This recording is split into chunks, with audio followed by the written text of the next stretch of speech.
Okay, so just going to carry off from the last one where you're using patterns to create detail. And in this case, I just got a very generic looking, very boring looking treasure chest, and I'm going to use some patterns to make this a little more interesting. So first thing I want to do is let's get some... It really helps to kind of pay attention to the main form and structure of the treasure chest. So I look, I'm trying to add border edges, right? I'm going over some of these edges. I'm thickening some of the borders. In fact, maybe I'll put a double line on some of the borders. And just trying to make those areas a little more obvious, right? The borders. So I do a lot of border edging, that kind of thing. I put these bands on top. This is, I guess, the treasure chest. I'm going to put these metal bands to reinforce it, make it a little more rugged. Maybe I'll even reinforce the corners of the box. So I look at the edges, I look at the corners. I find ways to, maybe put a little bit extra something detail, I guess. So those are areas that I pay attention to. What else? Where the lid slams down, I'm going to put another kind of border edge there. And let's see. Yeah, I think maybe I'll just put a whole kind of metal rim along the entire edge there. And then I want some kind of latching mechanism to keep this shut. So maybe what I'll do is I'll apply a hinge.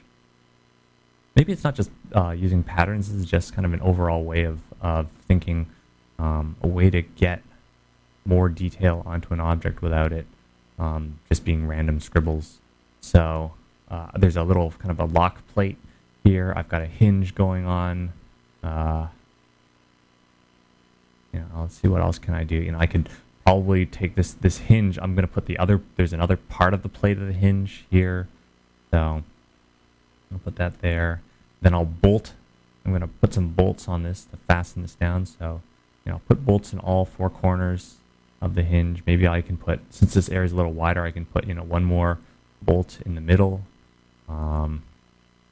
If you want, you can put a small insignia. This is just an upside down triangle. And let's erase this. Okay, I'm going to add a little bit of thickness to that plate as well. And let's see, what else do I want? I want to have, I want to cut a slot in this lock plate. So let's give it that a bit of thickness as well. And then let's see what else I can do. Yeah, I'm going to carve kind of let's get a semicircular latch. Maybe not a latch, it's more like a half ring. There we go. Except I need to get the cross section of that other part of the ring. Put that right in there. Now I can erase away. Maybe I'll use my shape cutter tool.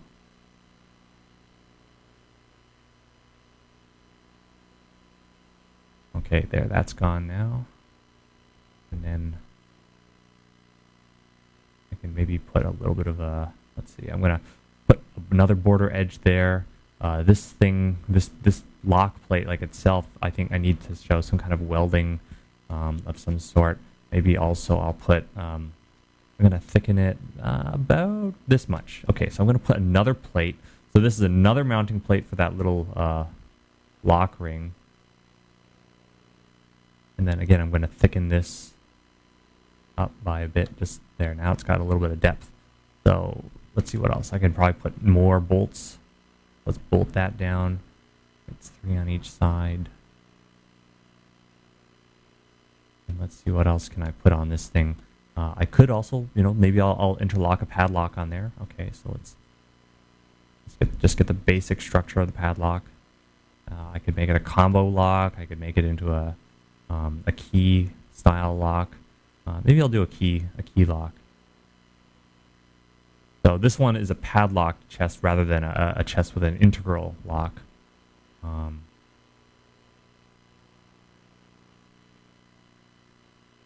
I'm drawing the cross section of that U shape. Okay, there we are. And then I'm going to erase away the bits I don't need. Right, I don't need all that. So Actually, not only is it a piece I don't need, it's a part that is causing some confusion and making it overall harder to read. The one thing about details, that details should always serve to make the object more easy to read. It's not just to make it look like it's finished or make it look cooler. I mean, it does partly serve that purpose, but it's always important that your detail does not detract from the object by making things distracting, by ruining the clarity of the image. Detail can't, basically make your image harder to read. It should not. Otherwise, it's just clutter. There's a difference between detail and clutter. Once it stops making the image understandable, once it stops making the image feel like it makes sense, then it stops being detail and it begins to be clutter. So I guess the lock is on the bottom side of this thing, but that's okay. I'll put a little bit of a reinforcement and kind of thicken that up as well.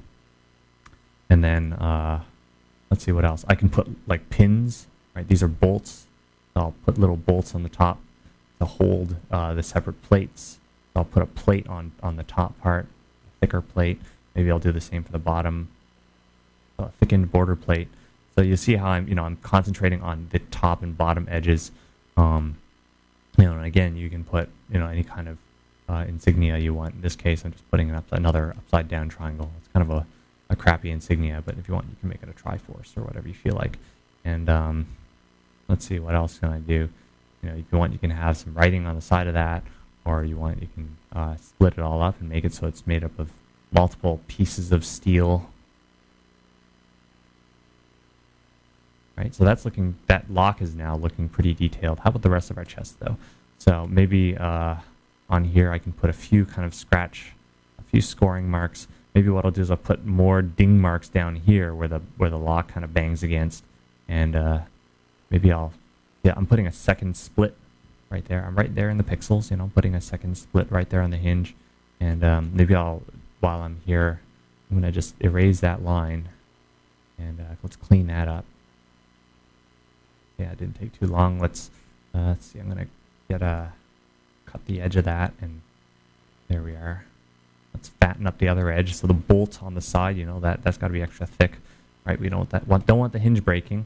I can add maybe a bit of a shine line on the metal. There we are, and then I can maybe dim that down a bit. What else can I do? I can put some hatching to show how thick this hinge part is. So I'm going to just thicken that up, and I'm just going to hatch it a little bit.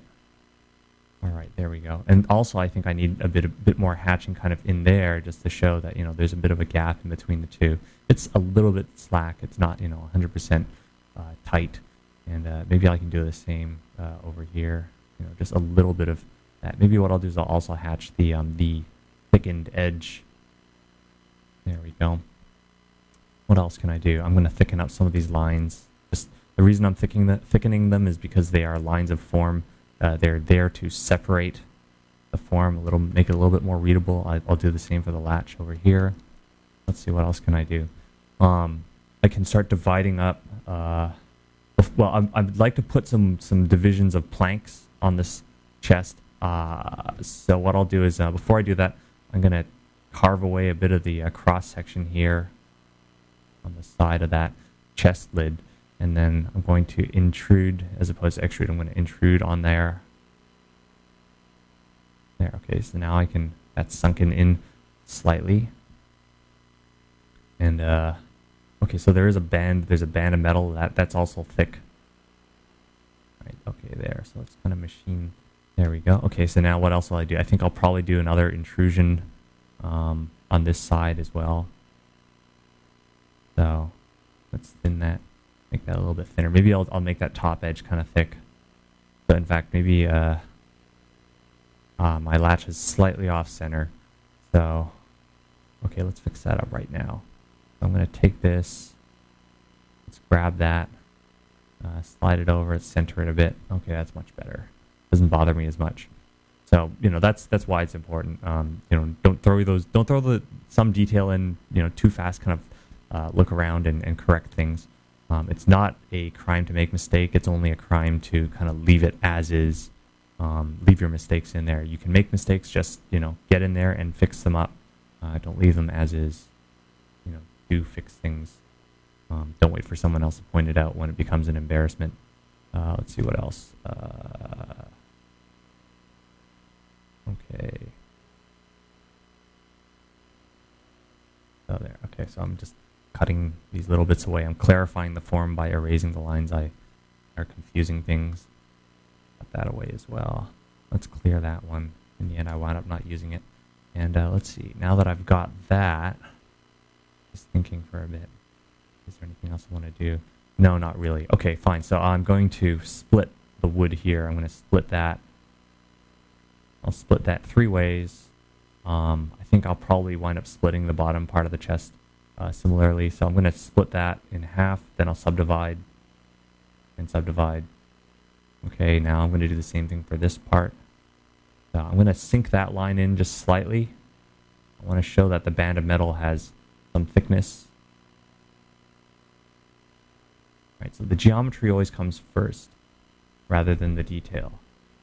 But I'll tell you this much, that you're going to probably attempt to do detail, and then you're going to realize, when your detail is kind of wonky, that there's something wrong with your form. It's okay, just it happens, and eventually you get used to not doing it. It's something that comes with practice. Just you're going to get discouraged, you're going to get frustrated, but just push through it and keep trying. Okay, so now that I've done all that part there, I'm making lines that stand out. You notice it's like I'm really slow getting in the detail. Okay, now I'm going to split these bits of wood. Maybe I'll waver this a little bit. You see that? I just made a little kind of a waver. I'm going to do the next one kind of straight. All right, now that I've wavered that, I can kind of cut that up and maybe put a few hatch lines in there. Okay, so there's a few areas where the wood is kind of split. And here, let's do another one, slightly wavered. The other one I do kind of straight. So I kind of combine wavered and straight pieces together. This makes it a little more visually interesting. A little bit, it's not quite as practical, in the sense of a real chest, but for cartooniness sake, for the sake of stylization, it looks really nice. So it looks more kind of iconic and whatnot. But if you're trying to go for the realistic look, then obviously you want something that looks a lot straighter. Okay, so now that I've gone and divided those up, maybe I'll do the same here. I'll wave some of those. There, let's wave that. So do a double line. This way you show that there are slight gaps between the wood slats. That the thing is not so perfectly made. It's not made in a machine shop. It's some people came along and hammered this thing together out of whatever was available. So it makes it look a little more makeshift and kind of old and beaten up, which is a good thing. So okay, let's do that again. Okay, I can already sense that there's something wrong with that padlock. The thing that I sense right now is that this line is just not thick enough because it's an overlap line, right? So there, let's overlap that there. Now it really stands out a little bit more. I think the same thing here, as I'm missing the thickness of that line. So there we go.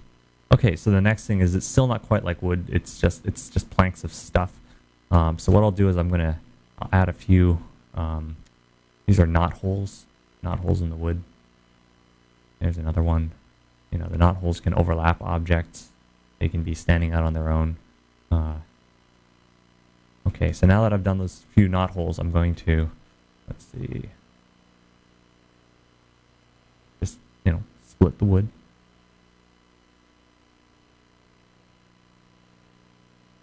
Right, now that was an elongated knot hole for that piece there. And just like I said, when you're doing detail, if you understand the patterns, it's just line mileage. It just comes down to spending some time on it, to get it done. Look, there's one wood plank already done. Yes, it is time consuming. It is laborious, but it shows up in your work. It looks like, the nice thing about it is that, yes, it's laborious, and it looks laborious. It looks really, it looks like you spent some time on it because you actually did. This is one thing you kind of can't fake, is making it look like you spent some time on it.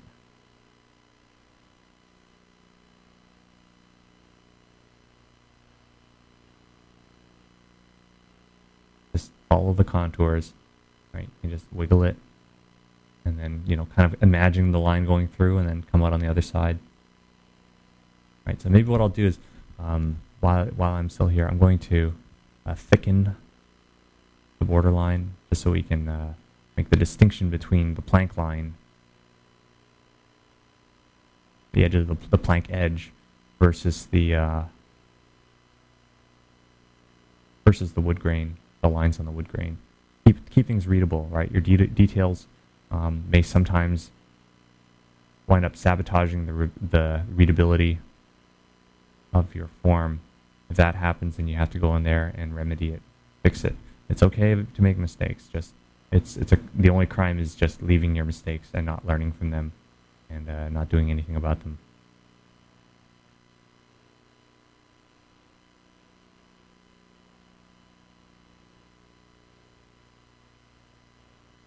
And so try to carry through, your lines.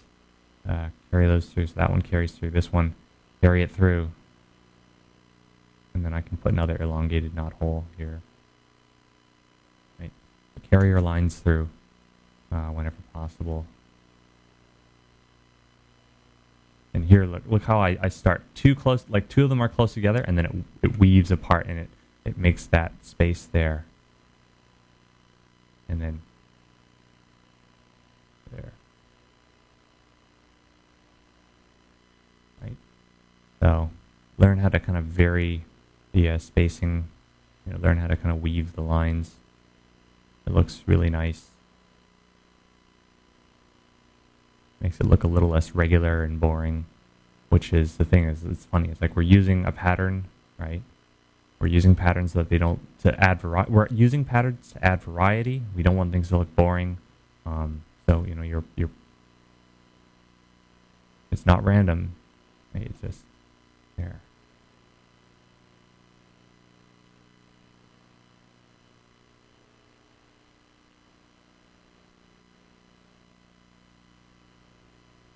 And stagger the spacing. Don't make them all even.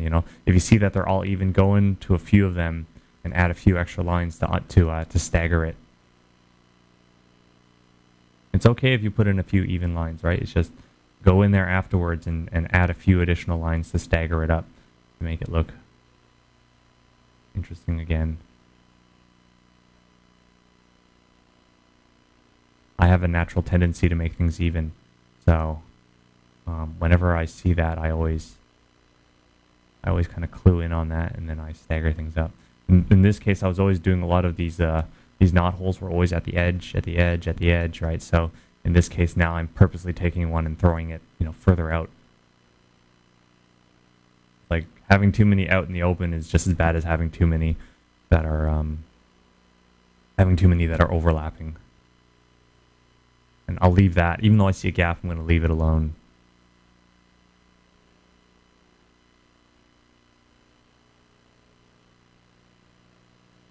Okay, I think that one can overlap, and this one is kind of begging for another. There we go. All right, so this is how you do wood grain. You just keep at it. Eventually it gets done.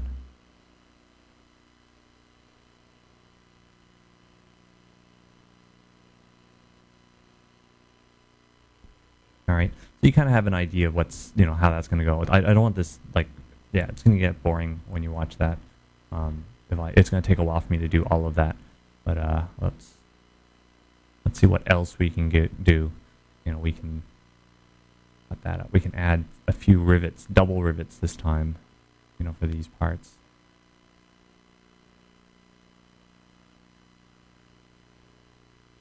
Right, so you can rivet those.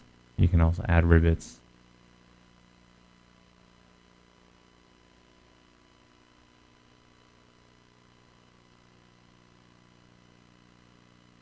Right, so you can rivet those. What else can we add besides that? We can, let's see. There's like wear and tear marks. There's not too much. I guess if you really want this thing to look like, you could, how to explain this? You could actually take pieces of this and you can flake up splinters So this is another form of detail. You can. Oh wow! Look what that does, right? It looks really. Now it's like we just flaking up a few splinters of wood. That makes it really look old. And so I'm choosing a few areas, like this area right here, this little peak here. It's like this is kind of a natural place to flake up a splinter. In this case, I'm not going to flake up a splinter. I'm going to flake underneath. I'm going to put a little there. See that? I put a little groove underneath instead. And now that thing has been given a bit of a drop shadow. So that's how I'm flaking up that particular piece of splinter. What else can I do? If you really want, you can probably make a thing like sprout a twig.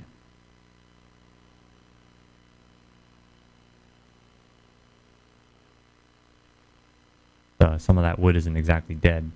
Kind of unlikely, but usually the lacquering process of treating wood tends to kill it. But maybe this wood just won't die. Or maybe what happened is something else has come along. There's other seeds which have landed in the wood. The wood is all wet and maybe rotting somewhat, and it's fertile. And maybe it did. Maybe it is capable of supporting various forms of life, like trees, and maybe you could have a small amount of. Here, let me put some of those details on here a bit. Okay, so I could probably, you could have bracket fungus growing off of this. Made of wood. It's rotting, that's fine. Okay, you can do that. That's got a bit of bracket fungus. I like to do, one big one and then a few little ones as well.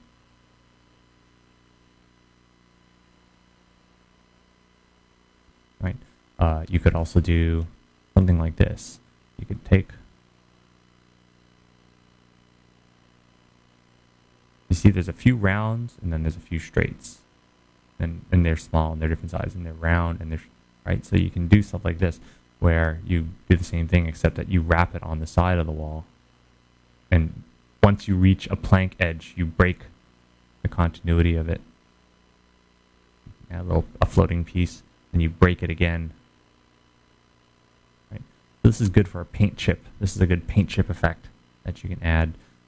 Maybe it's like it works okay on the wood. Probably might look good on the metal as well. You can paint chip that. And if you really want to get in there, into the pixels, you can give that paint chip a slight raised edge on the far edge of it. Right. Don't do it on the near one. And then you can add a few like leftover pieces and scratch up.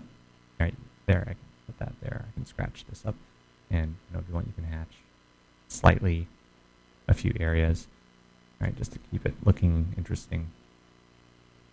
Right, so that's starting to look really, really, bust up and dinged up. So it's a pretty simple way of adding detail.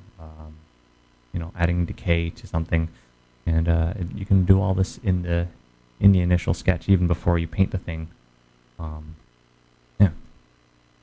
I think that's pretty good.